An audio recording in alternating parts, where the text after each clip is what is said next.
Pastor Biyongo azze okuyamba omwana eyabadde awa obujulizi nga maze emyaka 3 mu kkomera ate nga maama we ye yamusibisa. Ekyamazima nkaabye. I don't know. Naye simanyi mitima bakazi gye bayina. Bakyala mmwe, whatever you call yourself. Nze kambabulire bye mukola n'abaana bammwe bajja birozaako. Byonna by'oli okola right now. Olowooza nti you're doing it right now kigwe bwekityo. Naye ojja kiraba. Mu maaso awo. You cannot go on making people cry and think everything is okay. Bano abaana b'abantu. Ono mwana step mama we yamusibisa. Whatever he did tetumanyi naye yayitagwana kkomera. Omwana ono alina obulumi bungi Katonda tusaba muwe ekisa asonyiwa omukyalo oyo. Naye obulumi alina bungi. Obulumi omwana ono bwalina bungi bantu I'm telling you. Ffe mulowooza ffe Katonda yatutonda atya mwe bw'ataabatonda. Nze bannange saagala kulaba. Nze yesterday bannange saagala mbadde ngenda banyumiza ka story. Yesterday nalabye ekintu simanyi na kumanya. Naye Katonda asasula omwana ono asonyiwa omukyalo oyo. Because watamusonyiwa nakyo kirala mu maaso ga Katonda.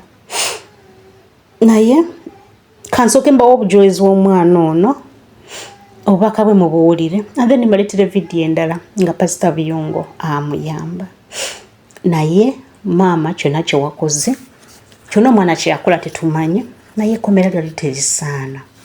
Obulumi omwana ono bwalina ojja busasulira. I'm telling you. Era singa Katonda yamba omwana ono n'asabirira Katonda n'amu omutima ogusonyiwa maama we. Bino byonna birekere Katonda yasinga osasula. Oyo asasula bannange. Asasula. But this is very bad. It is very bad. Kale kansooke mbawo omwana ono olwa amazima nkomewo ne Pastor Biyongo. Katonda abawe omukisa. Sebo obadde ki?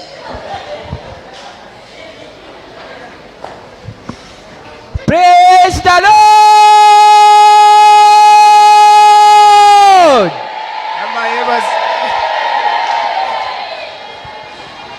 Amen. Aha.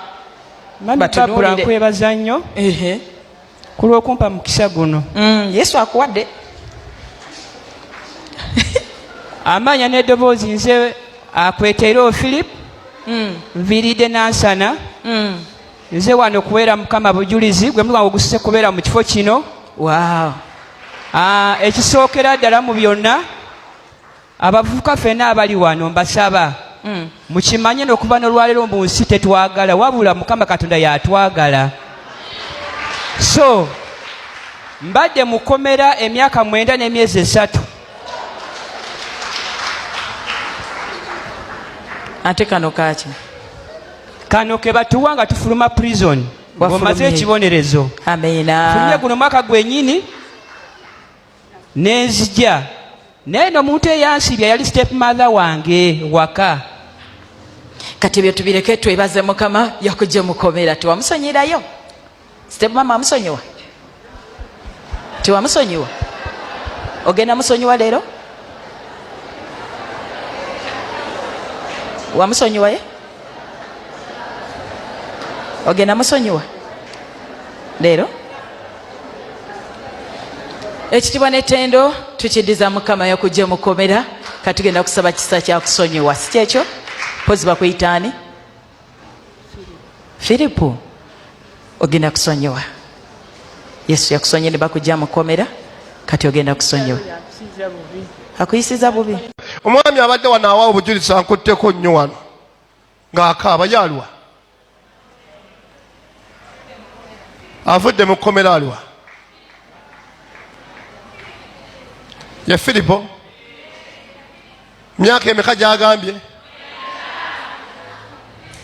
Nabagamba abakyala nti bw'olabanga omusajja ng'akaabye eva kuba n'abasajja abakaaba nga babbi abo babbi ayagala kubba naye omusajja bw'ame empisa nzimanyi ez'okkomera kufukamira kwangu nnyo. Ayanguye okufukamira nzimanyi ogamba otya? Bakuyitaani? Akweteero Filipo.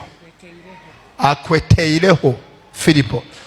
Obadde mu kkomera emyaka emeka? myaka 10 n'emyezi 3 ali mu kkomera. Obadde muli awa bakutadde bintu bya bwino.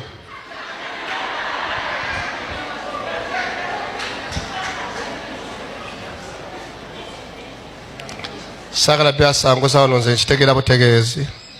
Mukama yebazwe. Mukama yebazwe. Amusumba Kayemba ojja kujja wo muweyo emitwalo 10 atandikira awo.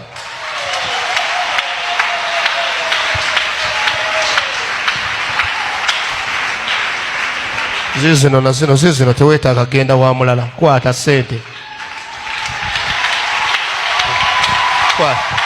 Kwako ssebo. Musumba Kayemba munone.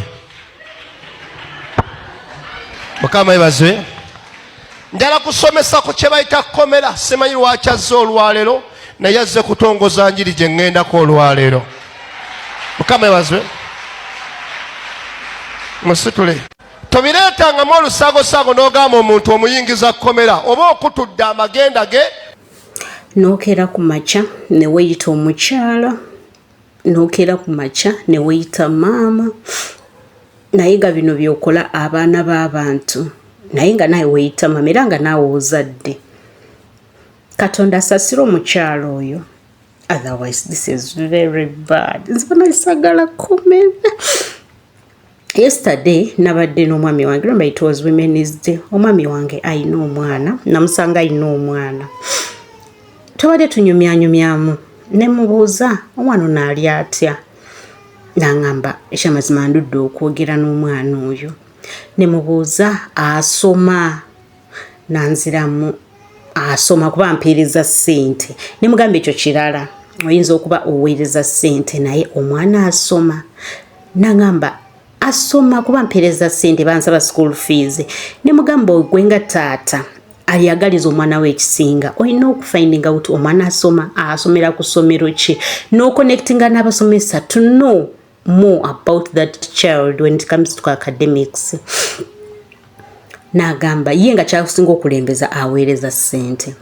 Ekyamazima nayambadde neyambaza ekintu ekyo negamba what if it's me nti abaana bange ne batuuka mu mbeera y'ebwetyo. Kubanga ono omusajja memba yitata w'abaana bange era Katonda asinga nyamba nalaba vidiyo eno ate nabyo bino byonna nabyowulira naye Katonda yabanyamba. Nalabye careless father era nze nakimugambiddewo ne mugamba you're just being careless. Kati oli kusomesa oli kufa kusoma mwana like olinga atwala ovunanyizibwa nti osomesa mwana because oyina okumusomesa naye toli kusomesa mwana because oyagala omwana abeere bulungi. You're just olinga kutuukiriza ovunanyizibwa. I got disappointed, I'm telling you. Era paka kati kikyannumiriza. So nze simanyi mitima ffe gye yatuwa abantu abamu gy'ataabawa because gwe nolabanga okukaabya omwana wa munno awo ofuna emirembe nga kyo kyofunamu emirembe. Naye kale munsikirize mbasibulire wano mbaagalize ekiro ekirungi. Katonda bakuume mweraba.